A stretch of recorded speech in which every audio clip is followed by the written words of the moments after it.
മിശിഹായിൽ സ്നേഹം നിറഞ്ഞവരെ, കടൽ കടന്ന കനൽവെടികൾ പാഠവും പൊരുളും വർത്തമാന പുസ്തകം ഒരു ചരിത്ര വിചാരം. ഇന്ന് നമ്മൾ 63-ാമത്തെ ക്ലാസ്സിലേക്ക് പ്രവേശിക്കുന്നു. 65-ാമത്തെ പാഠമാണ് പഠന വിധേയമാക്കുക. ജോൺ മാളിയേക്കൽ സാറും ഭാഷാന്തരം വരുത്തിയ പുസ്തകമാണ് പ്രത്യേകമായി നമ്മൾ പഠന വിധേയമാക്കുന്നത്. 65-ാം പാഠം പേജ് നമ്പർ 366 മുതൽ 372 വരെ. ഒരു നിമിഷം പ്രാർത്ഥിക്കാം. നല്ലവനായ ഈശോയെ, നിൻ്റെ അനന്തമായ കാരുണ്യത്തിനും കൃപയ്ക്കും കരുതലിനും ഞങ്ങൾ നന്ദി പറയുന്നു. സഭയുടെ ചരിത്രം യഥാവിധി മനസ്സിലാക്കുവാനും സഭയുടെ വളർച്ചയ്ക്കായി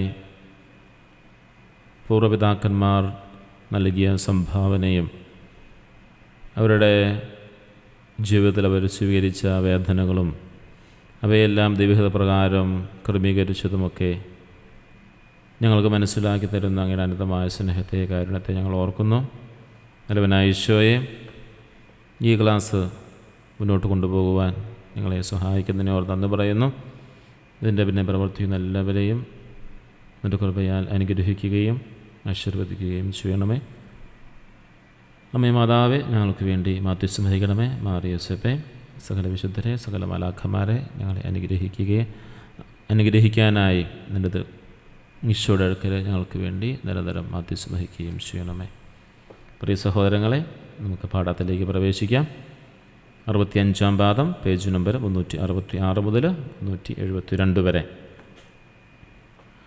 മലയാള സാഹിത്യത്തിലെ ആദ്യ യാത്രാവിവരണമായ വർത്തമാന പുസ്തകത്തിലെ 65-ാം പാഠം സഭാചരിത്രത്തിലെയും നയതന്ത്ര ചരിത്രത്തിലെയും സങ്കീർണമായ നിമിഷങ്ങളെയാണ് അടയാളപ്പെടുത്തുന്നത്.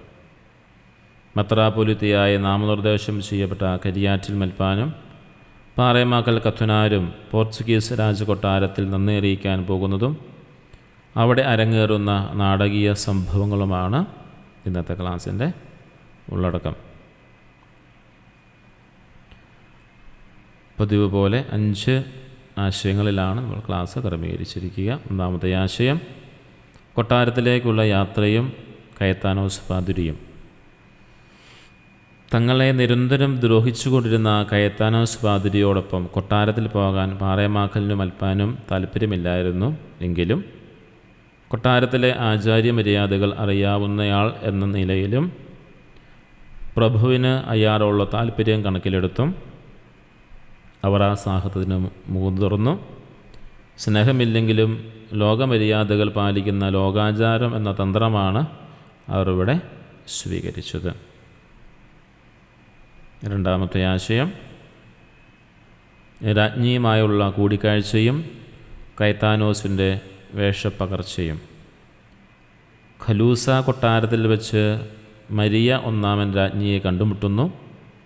മൽപ്പാൻ മുട്ടുകുത്തി രാജ്ഞിയുടെ കരചുംബനം നടത്തി നന്ദി അറിയിച്ചു. എന്നാൽ ഇവിടെ കയത്താനോസ് പാതിരി കാട്ടിയ അതിഭാവുകത്വം നിറഞ്ഞ പെരുമാറ്റം ശ്രദ്ധേയമാണ്.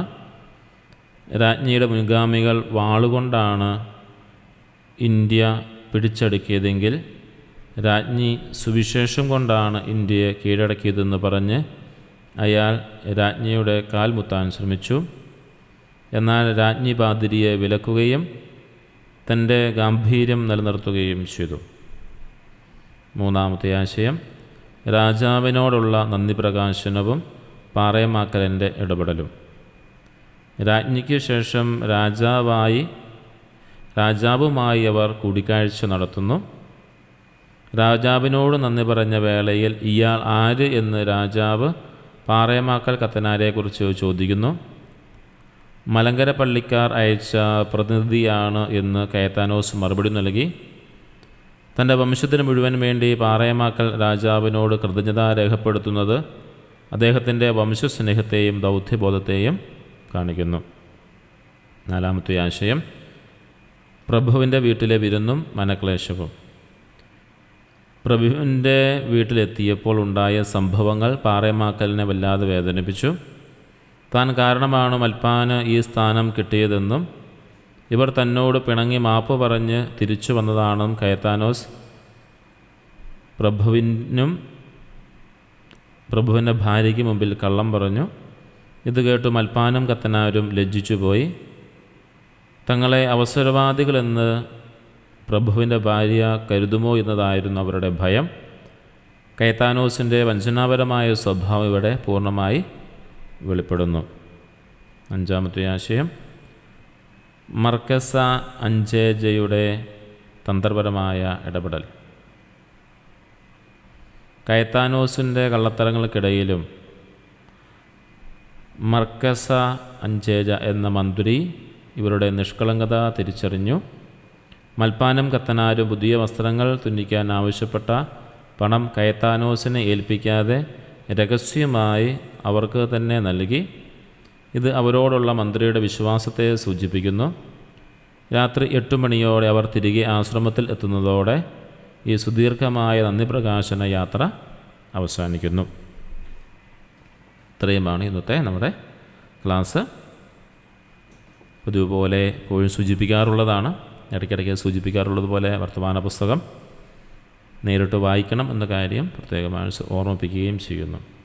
ചോദ്യോത്തരങ്ങളിലേക്ക് പ്രവേശിക്കുക.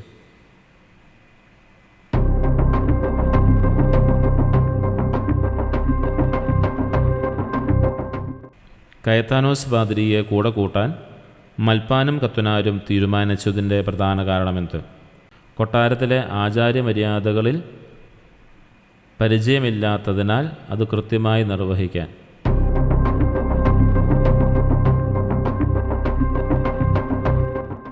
മെത്രാപ്പൊലീത്തയായി തിരഞ്ഞെടുക്കപ്പെട്ട വിവരം മൽപ്പാൻ ആരെ അറിയിക്കാനാണ് കാർലോസ് പാതിരിയെ ഏൽപ്പിച്ചത്? മെഷ്കീത്ത പാതിരിയെയും മാർക്കസ് ദെ കസ്തർ മെലിയോറയെയും.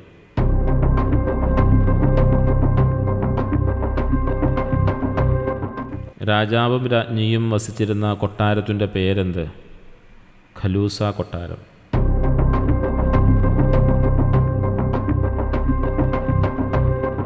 രാജ്ഞിയോട് നന്ദി പറഞ്ഞപ്പോൾ മൽപ്പാൻ ഉപയോഗിച്ച വാക്കുകളുടെ സാരമെന്ത്?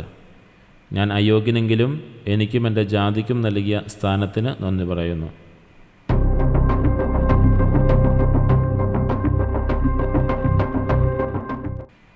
രാജ്ഞിയുടെ കാൽ മുത്താൻ ശ്രമിച്ചപ്പോൾ രാജ്ഞി നൽകിയ മറുപടി എന്ത്? കയത്താനോസ് പാതിരി ഇത് ചെയ്യണ്ട എന്ന് പറഞ്ഞ് അവർ മാറിപ്പോയി.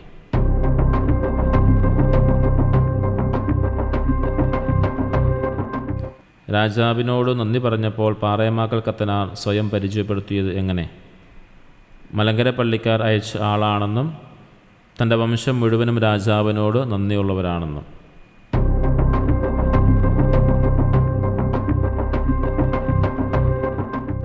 പ്രഭുവിൻ്റെ വീട്ടിൽ വെച്ച് കയത്താനോസ് പാതിരി പറഞ്ഞ കള്ളമെന്ത്? മൽപ്പാനും കത്തനാരും തെറ്റിദ്ധാരണ മൂലം പിണങ്ങിപ്പോയതാണെന്നും പിന്നീട് കരഞ്ഞുകൊണ്ട് തന്നോട് മാപ്പ് ചോദിച്ചുവെന്നും.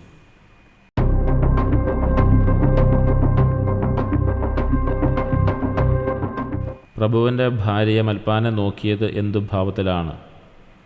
അവർ അവസരവാദികളാണെന്ന സംശയത്തോടെയുള്ള ഭാവപകർച്ചയോടെ.